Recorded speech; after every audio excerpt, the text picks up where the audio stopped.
20 December রাজ্যসভার 6 আসনে উপনির্বাচন, তার মধ্যে রয়েছে পশ্চিমবঙ্গের একটি আসন। দেশের 4 রাজ্যের 6 ফাঁকা আসনের জন্য নির্বাচন। বাংলা ছাড়াও অন্ধ্রপ্রদেশ 3 আসন, ওড়িশা এবং হরিয়ানার একটি করে আসনে ভোট গ্রহণ।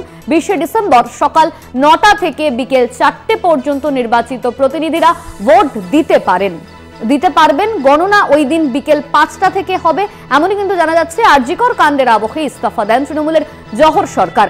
জহর সরকারের স্থানে তৃণমূল কাকে মনোনীত করে তা নিয়েই জল্পনা শুরু হয়েছে। বাংলা ছাড়া অন্ধ্রপ্রদেশের 3 জায়গায়, ওড়িশা হরিয়ানায় ভোট গ্রহণ রয়েছে।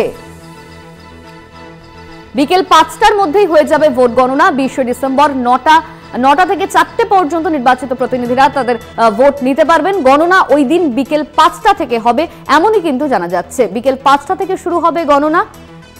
আরজিকর কাণ্ডের আবহে ইস্তফা দেন তৃণমূলের জহর সরকার, তার জায়গায় ভোট হবে।